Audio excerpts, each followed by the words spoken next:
ở một nơi rất xa, nơi không có khói bụi thành phố.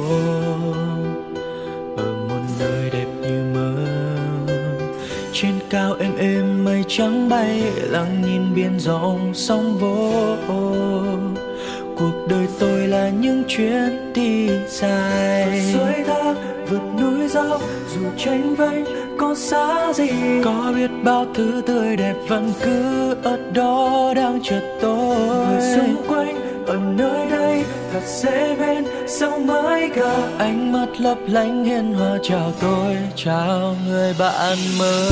Từng chặng đường dài mà ta qua, giờ ngồi một mình lại thấy nhớ ngày ngày mặt trời dạng người vẫn cao lên từ trên mái nhà. Từng chặng đường dài mà ta qua đều để lại kỷ niệm quý giá, để lại một điều rằng càng đi xa ta càng thêm nhớ nhà.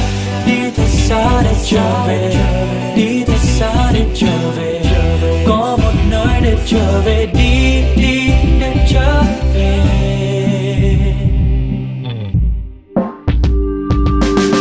Tôi đang ở một nơi rất xa, nơi không có khói bụi thành phố.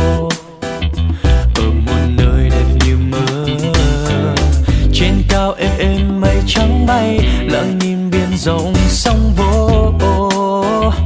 Cuộc đời tôi là những chuyến đi dài, suối thác vượt núi dốc, dù tranh vênh có xa gì, có biết bao thứ tươi đẹp vẫn cứ ở đó đang chờ tôi. Người xung quanh ở nơi đây thật dễ bên, sao mới gặp ánh mắt lấp lánh hiền hòa chào tôi, chào người bạn ơi. Từng chặng đường dài mà ta qua, giờ ngồi một mình lại thấy nhớ ngày ngày mặt trời dạng người vẫn cao lên từ trên mái nhà. Từng chặng đường dài mà ta qua đều để lại kỷ niệm quý giá, để lại một điều rằng càng đi xa ta càng thêm nhớ nhà.